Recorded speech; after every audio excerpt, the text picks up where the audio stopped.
মাইলস্টোনের মধ্যে যে শিক্ষা ভবনের মধ্যে যে দুর্ঘটনাটা ঘটলো, প্রশিক্ষণ বিমান এসে আঘাত করলো বিল্ডিং এর মধ্যে, বিল্ডিং এর 2-3টা তলা একদম চূর্ণ বিচূর্ণ হয়ে গেছে আগুনে, পুরা বিল্ডিংটা কালো আচ্ছন্ন হয়ে গেছে। মানে রাত কি দিন এটা বোঝার কোনো উপায় নাই। ভিতরে যে সমস্ত ছোট ছোট ছেলেরা 2, 3, 4, 5 এই ক্লাসের ছেলেরা পড়াশোনা করত, বের হতে পারে নাই। তাদের অনেকেরই শরীর পুরাটা পুড়ে গেছে। একটা মানুষ যদি 40-50% বেশি পুড়ে যায় তাহলে এই মানুষটার বাঁচার আশা থাকে না। দেখা গেছে তাদের অনেকেরই 80-90% বেশি পুড়ে গেছে। শরীরের মধ্যে যখন আগুন ধরে, যখন চামড়াটা ভেদ করে রক্তকণিকার মধ্যে আগুনটা পৌঁছে যায়, তখন এই আগুনটা প্রচন্ড দহন তৈরি করে। মানুষ এই দহনটা সহ্য করতে পারে না। দেখা গেছে হাসপাতালে নিয়ে গেছে, ছটফট করতেছে রোগীটা। এখন ডাক্তার বলতেছে কোনোভাবে আর তার বাঁচার আশা নাই। তখন আত্মীয় স্বজন তার এই কষ্ট দেখা ডাক্তারের কাছে অনুরোধ করলো যে তাকে একটা ব্যথার ইনজেকশন দিয়ে দেন। এই ব্যথার ইনজেকশন পায়া আর তার জ্ঞান ফিরে নাই, আর সে জীবিত অবস্থায় না, এমনিও মারা যেত। আর ব্যথার ইনজেকশন দেওয়ার কারণে আরো তাড়াতাড়ি মারা গেছে। মানুষের মধ্যে বিভিন্ন ধরনের ঘটনার মাধ্যমে আল্লাহ তাআলা কোটি কোটি বনি আদমকে এই কথার জানান দেন, এই কথার সতর্ক করেন যে বান্দারা, তোমাদের জন্য আমি যে নিরাপত্তার বলয় দিয়েছি, আমি যে তোমাদেরকে নিরাপত্তার চাদরে বেষ্টন করে রেখেছি, আমি যে তোমাদের জীবনটাকে সুখ এবং আফিয়তের মাধ্যমে আচ্ছন্ন করে রেখেছি, তোমাদের সেটার জন্য শুকরিয়া আদায় করা দরকার। আমি চাইলেই কিন্তু তোমাদের জন্য আমার নিরাপত্তার ব্যবস্থাটাকে সরিয়ে দিতে পারি। আল্লাহ তাআলা প্রত্যেকটা মানুষের জন্য ফেরেশতা নিযুক্ত করে রাখছেন, যাতে করে সে নিরাপদে থাকতে পারে। যে কোনো সময় তার বড় কোনো দুর্ঘটনা ঘটে যেতে পারে, যে কোনো সময় সে বিপদে পড়তে পারে, যে কোনো সময় সে রাস্তার অ্যাক্সিডেন্টে পড়তে পারে, যে কোনো সময় মনে করেন যে একটা ইট আইসা তার মাথার উপর পড়ছে, মাথাটা ছিচ্ছা রক্ত বের হয়ে তার প্রাণ বায়ুটা বের হয়ে গেছে, এরকম হয় না? যে কোনো সময় এমন হতে পারে ডাক্তারের কাছে সে তার চেকআপের জন্য গেছে, ডাক্তার জানাই দিছে যে তার শরীরে ক্যান্সারের জীবাণু পাওয়া গেছে। আল্লাহ হেফাজত করুন। যে কোনো সময় সে বিকলাঙ্গ হয়ে যেতে পারে, সে যে কোনো সময় অবশ হয়ে যেতে পারে, যে কোনো সময় তার হার্টটা বিকল হয়ে যেতে পারে, তার হার্ট ব্লক হয়ে যেতে পারে, স্ট্রোক হয়ে যেতে পারে, ব্রেন স্ট্রোক হয়ে যেতে পারে, অথবা হার্ট স্ট্রোক হয়ে যেতে পারে, ব্লাড ক্যান্সার হয়ে যেতে পারে। যে কোনো সময় আগুন লেগে তার বাড়িঘর ছারখার হয়ে যেতে পারে, যে কোনো সময় গাড়ি অ্যাক্সিডেন্ট হইতে পারে, যে কোনো সময় বিমান ক্রাশ হইতে পারে। যে মানুষগুলি অ্যাক্সিডেন্টে মারা যায় 2 মিনিট আগেও কিন্তু সে জানতো না যে সে অ্যাক্সিডেন্টে পড়তে যাচ্ছে, সে মারা যেতেছে। বিগত মাসের হিসাবে আসছে প্রতিদিন 25 জন মানুষ গড়ে রাস্তার মধ্যে মারা গেছে, রাস্তার অ্যাক্সিডেন্টে প্রতিদিন। চিন্তা করে দেখেন, প্রতিদিন যদি 25 জন মানুষ মারা যায়, তাহলে আমি আপনি তো যে কোনো সময় এই তালিকাভুক্ত হইতে পারি। ঘর থেকে যখন বের হই, পরবর্তীতে আবার জানটা নিয়ে জীবিত অবস্থায় ঘরের মধ্যে আবার ঢুকতে পারবো, এর কোন নিশ্চয়তা আছে? সম্মানিত হাজিরিন, আল্লাহ তাআলা আমাদের চোখে আঙ্গুল দিয়া দিয়া বুঝান, বান্দা তুমি নিজেকে অসহায় মনে করো, বান্দা তুমি নিজেকে আমি আল্লাহর কাছে সমর্পণ করে করে চলো, বান্দা তুমি আমার দেওয়া নিয়ামতের শুকরিয়াগুলি আদায় করো। হাদিসের মধ্যে আসছে প্রত্যেকটা মানুষের দেহের মধ্যে 360টা গ্রন্থি আছে, 360টা জোড়া আছে, জোড়া গ্রন্থি। 360 মাফসাল। প্রত্যেকটা মানুষের দেহে কতটা গ্রন্থি? 360টা। তোমার উপর যখন নতুন একটা দিবস আসবে, তুমি যখন তোমার উপর সূর্য নতুন ভাবে উদিত হবে, তোমার কর্তব্য হচ্ছে যে বান্দা তুমি এই 360টা গ্রন্থির বিপরীতে আল্লাহর জন্য তুমি এতটা শুকরিয়া আদায় করো।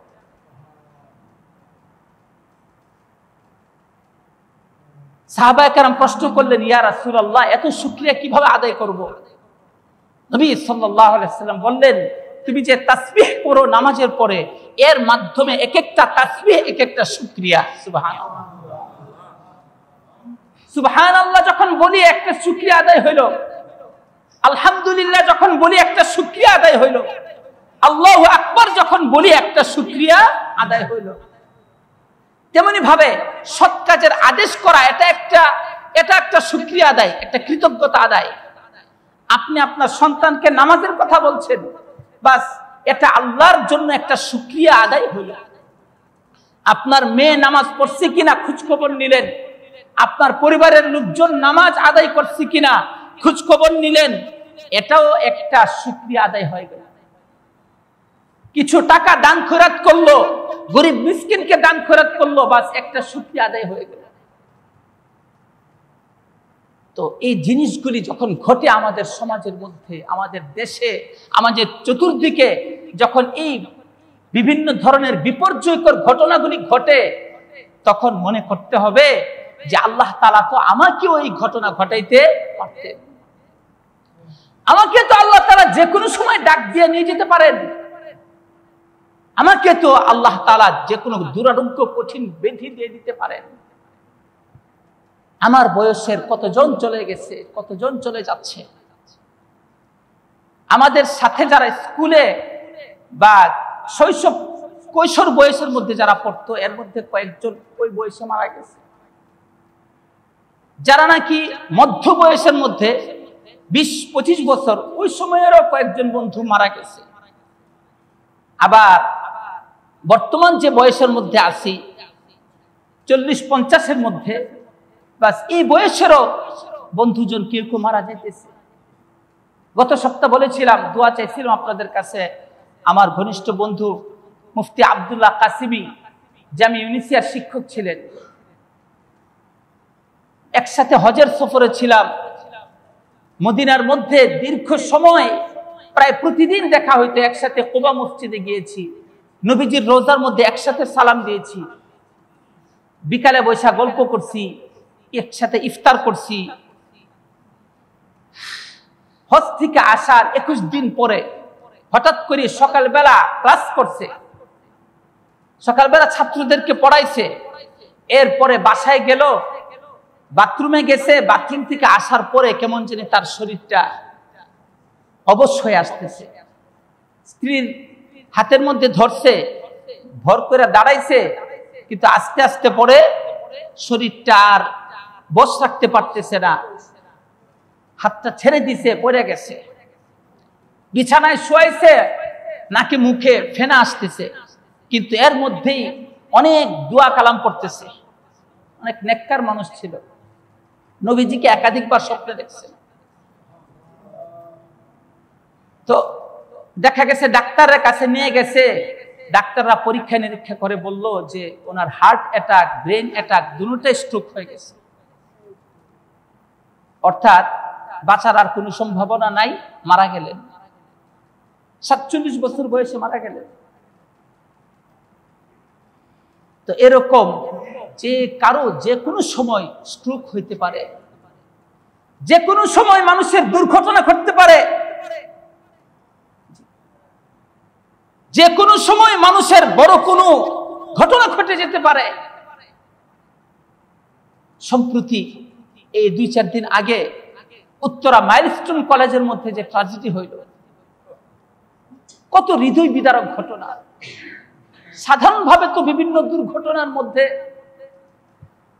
বয়স্করা মারা যায়, এরকম যারা কাজ কাম করে, দূরের সফর করে, এরা রোড অ্যাক্সিডেন্টের মধ্যে মারা যায়। কিন্তু মাইলস্টোনের মধ্যে যে শিক্ষা ভবনের মধ্যে যে দুর্ঘটনাটা ঘটলো, প্রশিক্ষণ বিমান এসে আঘাত করলো বিল্ডিং এর মধ্যে, বিল্ডিং এর 2-3টা তলা একদম চূর্ণ বিচূর্ণ হয়ে গেছে আগুনে, পুরা বিল্ডিংটা কালো আচ্ছন্ন হয়ে গেছে। মানে রাত কি দিন এটা বোঝার কোনো উপায় নাই। ভিতরে যে সমস্ত ছোট ছোট ছেলেরা 2, 3, 4, 5 এই ক্লাসের ছেলেরা পড়াশোনা করত,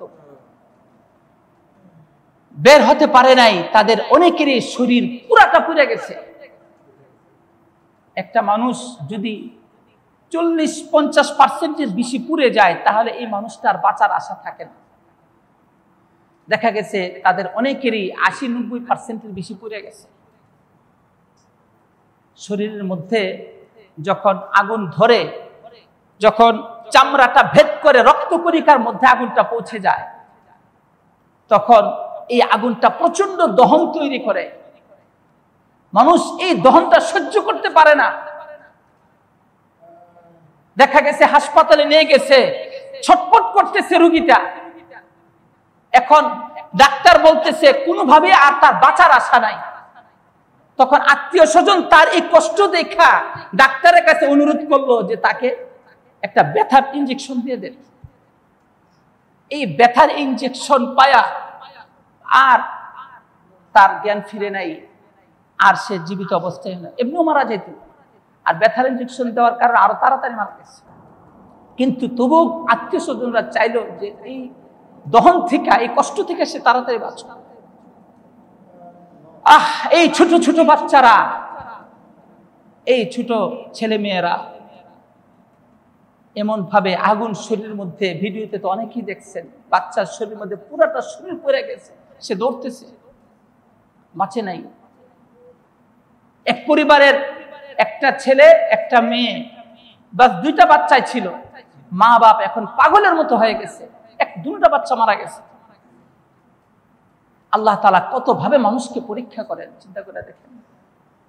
সম্মানিত হাজিরিন, এই ঘটনাগুলি ঘটে বিভিন্ন কারণে। একটা আম কারণ, সাধারণ কারণ হচ্ছে যে কোটি কোটি মানুষকে এই কথার সবক দেওয়া যে বান্দা, এই ঘটনা কিন্তু আমি তোমার জন্য ঘটাইতে পারতাম। আমি তোমাদেরকে যে কত নিরাপত্তার চাদরে বেষ্টন করে রেখেছি, তোমাদেরকে যে আফিয়তের চাদরে আমি তোমাদেরকে আচ্ছন্ন করে রেখেছি, তোমরা একটা শুকরিয়া আদায় করো। তোমার ঘরের মধ্যে যে কোনো সময় আগুন লাগতে পারে, যে কোনো সময় তোমার ঘরের মধ্যে বিষাক্ত কোনো কীট পোকামাকড় তোমাকে দংশন করতে পারে, যে কোনো সময় তুমিও রোডঘাটের মধ্যে অ্যাক্সিডেন্টের শিকার হইতে পারো। আমাদের সরেলের মধ্যেই তো গত বছর এক ভাই বিদেশ থেকে আসছে, নতুন যেদিন মোটরসাইকেলটা কিনছে, বাস ওই দিনই অ্যাক্সিডেন্ট করে মারা গেছে। এই যে প্রতিদিন গড়ে 25 জন মানুষ মারা যাচ্ছে, এদের অধিকাংশরা মোটরসাইকেল, বাইক অ্যাক্সিডেন্টে। তো আল্লাহ তাআলার কাছে সর্বদা নামাজ পড়ে পড়ে আমাদের দোয়া করা দরকার যে আল্লাহ, তুমি আমাদেরকে তোমার দেওয়া নিরাপত্তার চাদর আমাদেরকে বেষ্টন করে রাখো। আল্লাহ, তুমি আমাদেরকে আমাদের নিজেদের হাতে চোখের পলকের জন্য ছেড়ে দিও না। আল্লাহুম্মা আসলিহ লানা শা'নানা কুল্লাহ ওয়া লা তাকিলনা ইলা আনফুসিনা তারফাতা আইন। হে আল্লাহ, তুমি আমাদের জীবনের সমস্ত কর্মগুলিকে সংশোধন করে দাও। তুমি নিজে অভিভাবক হয়ে আমাদের সমস্ত কর্মগুলি সম্পাদনের ব্যবস্থা করে দাও। রব্বে কারীম, তুমি আমাদেরকে আমাদের নিজেদের উপর ছেড়ে দিও না। ওয়ালা তাকিলনা ইলা আনফুসিনা তারফাতা আইন। চোখের পলকের জন্য তুমি আমাদেরকে আমাদের উপর ছেড়ে দিও না, বরং তুমি সর্বদার জন্যই আমাদের অভিভাবক হয়ে আমাদের হেফাজতের ব্যবস্থা করে দাও। আল্লাহ তাআলা কোরআনে কারীমের মধ্যে স্মরণ করায় দিচ্ছেন, বান্দা তুমি শুরু থেকে নিয়ে শেষ পর্যন্ত দিনের শুরু থেকে নিয়ে শেষ পর্যন্ত, এমনকি ঘুমন্ত অবস্থায়ও আমি তোমার জন্য নিরাপত্তার ব্যবস্থা করে দিয়েছি। তোমার জীবনোপকরণের সব ব্যবস্থা আমি আল্লাহ করে দিয়েছি। তোমাকে সব রকমের ক্ষতি থেকে বাঁচার জন্য ব্যবস্থা আমি আল্লাহই করছি। আমি আল্লাহই তোমার জীবনের জন্য খাদ্য পানীয় যা কিছুর দরকার সব ব্যবস্থা করে দিচ্ছি। হিংস্র জানোয়ারগুলিকে তোমার লোকালয় থেকে আমি ভিন্ন জগতের মধ্যে রেখে দিয়েছি, ভিন্ন পরিবেশে তাদের থাকার ব্যবস্থা করে দিচ্ছি। হিংস্র জানোয়ার বিষাক্ত পোকামাকড়কে তোমাদের থেকে দূরে রাখার ব্যবস্থা আমি আল্লাহ করছি। মাঝে মধ্যে আমি ব্যতিক্রম কিছু দেখাই, যাতে তোমরা বুঝতে পারো যে কতটা নিয়ামতের মধ্যে তোমরা দিনাতিপাত করছো। তোমার নির্দিষ্ট সময়কাল পর্যন্ত জীবন যাপনের জন্য আমি আল্লাহ সব উপকরণের ব্যবস্থা করে দিয়েছি। হুয়াল্লাযী জাআলা লাকুমুল আরদা যালুলান ফামশু ফি মানাকিবিহা ওয়া কুলু মির রিজকিহি ওয়া ইলাইহিন নুশুর। তিনি সেই মহান সত্তা যিনি জমিনকে তোমাদের জন্য সুগম করে দিয়েছেন, জমিনকে তোমাদের চলাফেরার জন্য সুগম করে দিয়েছেন। জমিনকে এমন একদম নরম বানান নাই যে পা টিকে না, পা কাদামাটির মধ্যে ঢুকে যায়। আবার জমিনকে এমন পাথরের মতো শক্ত করেন নাই যে চলাফেরা করতে সমস্যা হয়। জমিনকে এমন মরুভূমিও করে দেন নাই, জমিনের মধ্যে ফুল ফসল গজায় না, খাবারের ব্যবস্থা হয় না। বরং আমি আল্লাহ জমিনটাকে তোমাদের জন্য চলাফেরার উপযুক্ত করে দিয়েছি। ফুল ফসল জন্মানোর মতো ব্যবস্থা কে করে দিয়েছেন? আল্লাহ করে দিয়েছেন।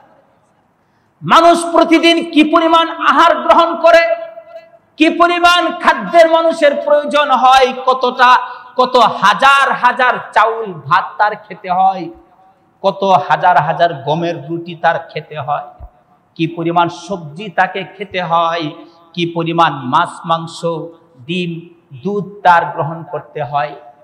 এরকম একজন দুইজন না, 100 200 না, 1000 2000 না, 1 লাখ 2 লাখ না, 600 700 কোটি মানুষের খাবারের ব্যবস্থা কে করেন? আল্লাহ। সাগরের তলদেশের প্রাণীসমূহের খাবারের ব্যবস্থা কে করেন?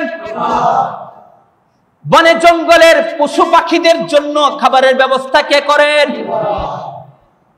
আল্লাহ তাআলা সব কিছুর রিজিকের ব্যবস্থা করছেন। সবকিছুর জন্যই আল্লাহ তাআলা জমিনকে সুগম করে দিয়েছেন, প্রত্যেকের জন্য ভিন্ন ভিন্ন পরিবেশের ব্যবস্থা করে দিয়েছেন। ফামশু ফি মানাকিবিহা ওয়া কুলু মির রিজকিহি ওয়া ইলাইহিন নুশুর। বান্দারা, তোমাদের জীবনের যা কিছু দরকার আমি আল্লাহ ব্যবস্থা করছি। পানি দরকার পানি দিচ্ছি, বাতাসের দরকার বাতাস দিচ্ছি, তোমাদের আমিষ দরকার আমিষের ব্যবস্থা আমি আল্লাহ করছি, তোমাদের ভিটামিন দরকার আমি আল্লাহ তোমাদের ভিটামিনের ব্যবস্থা করছি, তোমাদের দেহের মধ্যে যে 6 প্রকারের খাদ্যের গুণ প্রয়োজন সব কিছুর ব্যবস্থা আমি আল্লাহ করছি। মনে রাখো, এই রিজিকগুলি গ্রহণ করার মাধ্যমে তোমার দেহ সুঠাম হবে, তোমার দেহ সবল থাকবে, তোমার দেহ এরকম শক্তিশালী হবে। তুমি শুধু শক্তিশালী হয়ে জমিনের মধ্যে দম্ভ ভরে চলাফেরা করবে, জীবনটাকে ভোগ করবে, মজা ভোগ করবে। এই জন্য আমি তোমাকে সৃষ্টি করি নাই। ওয়া ইলাইহিন নুশুর, সেই আল্লাহর দিকে তোমার প্রত্যাবর্তন হবে। তোমার জীবনের মূল্যবান জীবনের হিসাব নিকাশ তোমাকে দিতে হবে। ওয়া ইলাইহিন নুশুর, সাথে এই কথাটা আল্লাহ যুক্ত করে দিয়েছেন যে তার দিকেই হচ্ছে তোমাদের প্রত্যাবর্তন, তার দিকে হচ্ছে তোমাদের হেয়ার আফটার, তার দিকে তোমাদের জীবনের সব কিছুর হিসাব নিকাশ দিতে হবে। আমিনতুম মান ফিস সামাই আইয়াখসিফা বিকুমুল আরদ, আরে তোমরা কি এ ব্যাপারে নিশ্চিন্ত হয়ে গেছো তোমাদের জন্য যে কোনো সময় জমিনটা ধসে যাবে না? যে কোনো সময় জমিন তো ধসে যেতে পারে। তোমরা প্রতিদিন জমিনের নিচ থেকে তোমরা পানি গ্রহণ করতেছো, আমরা যে যে পানীয় যে পানি পান করি, এই পানিগুলি কিসের থেকে আসে? নিচের থেকে আসে। আমরা জানি যে ভূগর্ভের মধ্যে আমাদের পানির ব্যবস্থা। আরে এই ভূগর্ভ তো, এই জমিনটা তো কত নরম এবং কত এরকম ভাবে যে কোনো সময় ধসে যাওয়ার মতো অবস্থা। আমরা নিশ্চিন্ত হইয়া মনে করি যে আরে জমিন আর কি হবে। যাদের বাড়ি সাগরের পারে, যাদের বাড়ি নদীর পারে, পদ্মার পারে, যমুনার পারে, তারার অবস্থা কি দেখেন যায়। হায়রে কত হাজার হাজার ফ্যামিলির বাড়ি ঘর ভাঙ্গা শেষ, এখন যাযাবর হয়ে জীবন যাপন করে, ছন্ন ছাড়া অবস্থা। সাগরে নিয়ে গেছে, নদী নিয়ে গেছে, নদীর ভাঙনে। জমিন যে কোনো সময় তোমাদেরকে নিয়ে ধসে যেতে পারে। অনেক দেশের মধ্যেই এমন ধরনের ঘটনা ঘটতেছে। হাদিসের মধ্যে আসছে কিয়ামতের আগে ভূমিধসের ঘটনা বেশি বেশি ঘটবে, ছোট ছোট ভূমিধস বেশি বেশি ঘটবে, ভূমিকম্প বেশি বেশি ঘটবে। আমাদের দেশের মধ্যে ভূমিকম্প হয় কি হয় না? ছোট ছোট ভূমিকম্প হইতেছে। আল্লাহ হেফাজত করুক। বড় কোন ভূমিকম্প যদি হয়, যদি রিক্টার স্কেলে 7-8 পরিমাণের মতো ভূমিকম্প হয়, তাহলে বাংলাদেশের 80% বিল্ডিং ধ্বংস হয়ে যাবে। 3-4 মাত্রার ভূমিকম্প হচ্ছে। আল্লাহ তাআলা বলেন, আম আমিনতুম মান ফিস সামাই আন ইউরসিলা আলাইকুম হাসিবা। আরে তোমরা কি নিশ্চিন্ত হয়ে গেছো জমিনের মধ্যে যিনি, আকাশের মধ্যে যিনি রয়েছেন তার ব্যাপারে? আল্লাহ তাআলা কোথায় আছেন? আকাশে। আল্লাহ তাআলার কুদরত শক্তি সর্বত্র, বাকি আল্লাহ তাআলা সত্তাগত ভাবে আকাশে বিদ্যমান।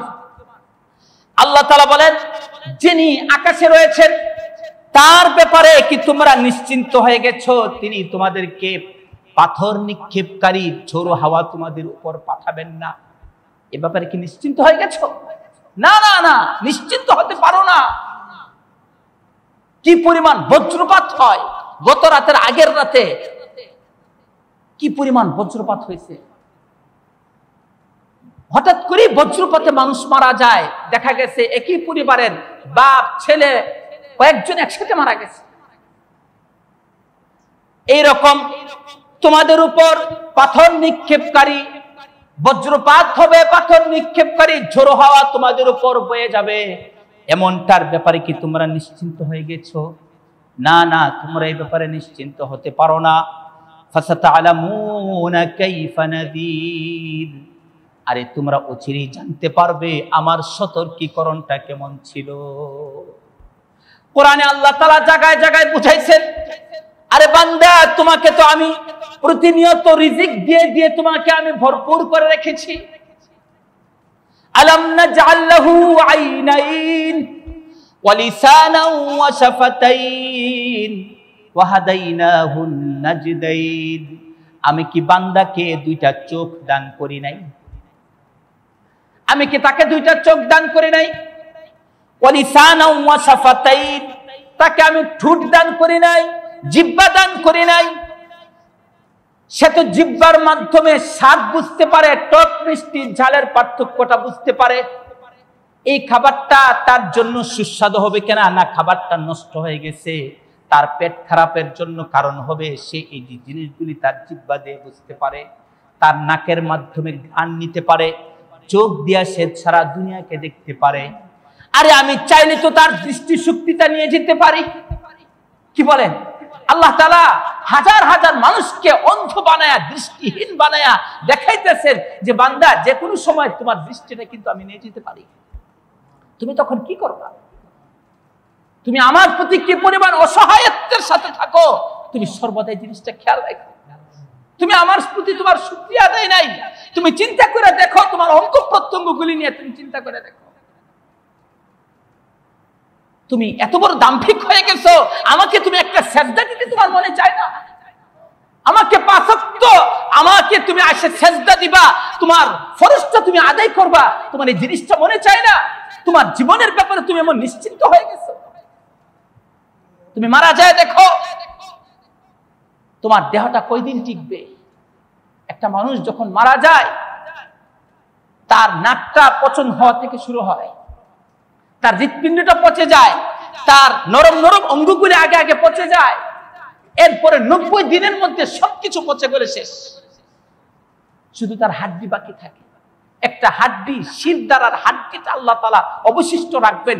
এই হাড্ডিটার মাধ্যমে, এই হাড্ডিটাকে অবলম্বন করে আল্লাহ তাআলা তাকে আবার হাসরের দিন পুনর্জীবিত করবেন। সুবহানাল্লাহ। হাল আতা আলাল ইনসানি হিনুম মিনাদ দাহরি লাম ইয়াকুন শাইআম মাযকুরা। মানুষের জন্য কি এমন একটা সময় অতিবাহিত হয় নাই যেদিন সে উল্লেখযোগ্য কিছুই ছিল না? মানুষ উল্লেখযোগ্য কিছুই ছিল না। যখন সে দুনিয়াতে আসলো, আস্তে আস্তে তার মা বাপ তাকে নাম রাখলো, আস্তে আস্তে তার চোখ ফুটলো, আস্তে আস্তে তার জিহ্বাটা দিয়ে সে কথা বলতে শিখলো। সব কিছু আল্লাহর দেওয়ার মাধ্যমে আল্লাহ তাআলা চান বান্দা সে শুকরিয়া আদায় করুক, বান্দা আমাকে রব হিসেবে স্বীকার করুক, তার সম্মানের কপালটা আমি আল্লাহর জন্যই সেনত করে। সম্মানিত হাজিরিন, আল্লাহ তাআলা এরকম বিভিন্ন ধরনের ঘটনাগুলির মাধ্যমে বান্দাদেরকে সতর্ক করেন।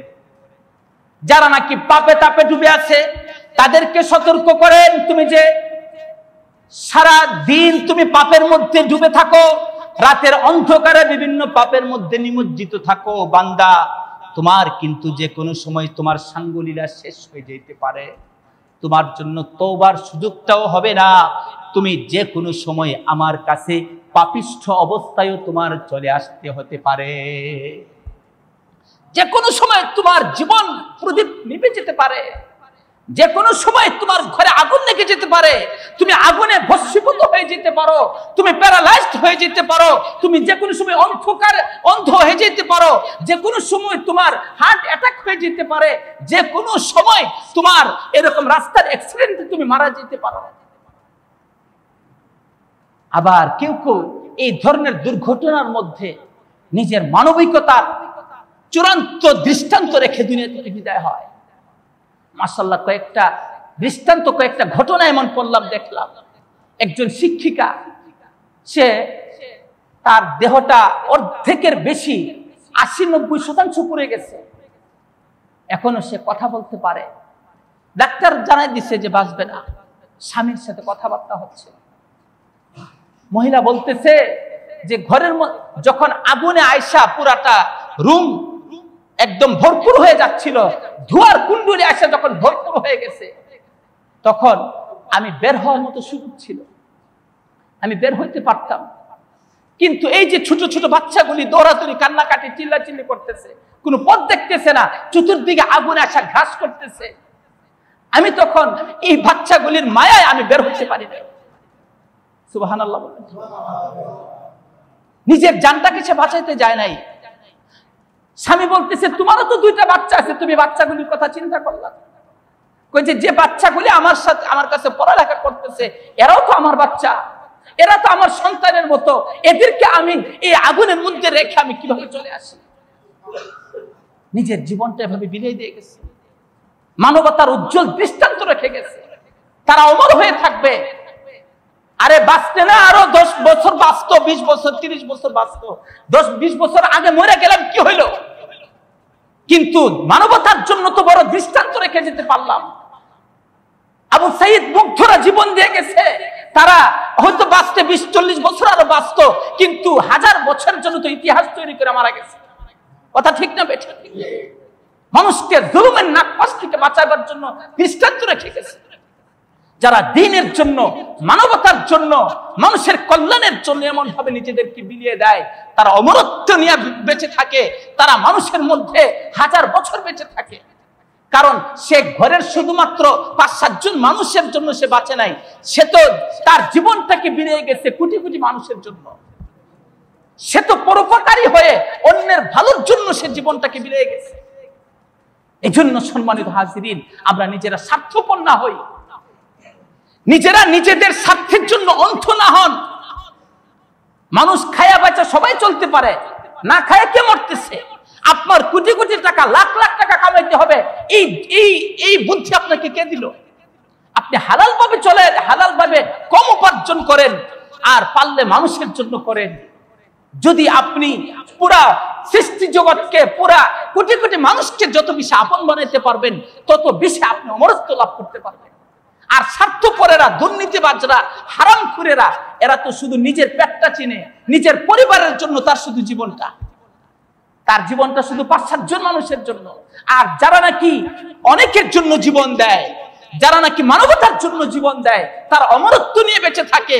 মানুষ মারা যাওয়ার পরে শত শত বছর মানুষ তাদেরকে স্মরণ করে, তাদের জন্য দোয়া করে। আর এই সমস্ত ঘটনাগুলি হচ্ছে আমাদের কিয়ামতের জন্য রিমাইন্ডার। হাদিসের মধ্যে আসছে এই দুর্ঘটনাগুলি ঘটবে কিয়ামতের প্রাক্কালে। মানুষ প্রতিনিয়তই, এখন এই যে এর 2 দিন পরে আবার রাশিয়াতে বিমান ক্রাশ হয়েছে, বিমান দুর্ঘটনা, এর আগে ভারতে হয়েছে, এরকম খুব বেশি বেশি হচ্ছে। যুদ্ধ বিগ্রহ, কত বর্বরতার ইতিহাস অভিষিক্ত ইহুদিরা রচনা করছে। এই পরিস্থিতিগুলি কিয়ামতের জন্য আমাদেরকে কড়া নাড়তেছে। তোমরা মনে করো না পৃথিবী আরো হাজার হাজার বছর বাঁচবে, শত শত বছর বাঁচবে, এমনটা বিশ্বাস করার কোনো জো নাই। আল্লাহ তাআলা নবী রাসূলদের আগমনের ধারা বন্ধ করে দিয়েছেন, এর মানে তো কিয়ামতের প্রস্তুতি শুরু। আর এখন শেষ জমানার মধ্যে যে মানুষ দেখা গেছে সবাই খুব পয়সাওয়ালা হইতেছে, সবাই বড় বড় বিল্ডিং বানাইতেছে, এইগুলি তো একবারে হাদিসের শব্দে শব্দে নবীজি উল্লেখ করে গেছেন। আমরা মনে করতেছি কাগজপত্রের দলিল আদিল্লাহ খুব মজবুত ভাবে করতে পারলে আমার এটা শত শত বছর আমার আলী আওলাদরা খাইতে পারবে, করতে পারবে। আর নবীজির হাদিস বলতেছে যে না, এই ধরনের সিস্টেমগুলি আসা মানে তোমার কিয়ামত কাছাকাছি। আপনি 100 বছর আগের কথা চিন্তা করে দেখেন, 100 বছর আগে আপনার বাপদাদারা কোথায় কে ছিল? অর্থাৎ আমরা মনে করতেছি যে 1000 বছর আমার কাগজপত্র আমার এখানে এই বাড়ি ঘরের মধ্যে আমার খুব মজবুত করে টিকায় রাখবে। হ্যাঁ, কিন্তু আপনি আগের কয়েকশো বছরের ইতিহাস চিন্তা করে দেখেন, খুঁজে দেখেন কে কোথায় ছিল। অর্থাৎ এটা আল্লাহ তাআলার নিয়মের বাইরে আমরা যে চিন্তা করতেছি। আল্লাহ তাআলা আমাদের সবাইকে সঠিক বুঝ দান করেন।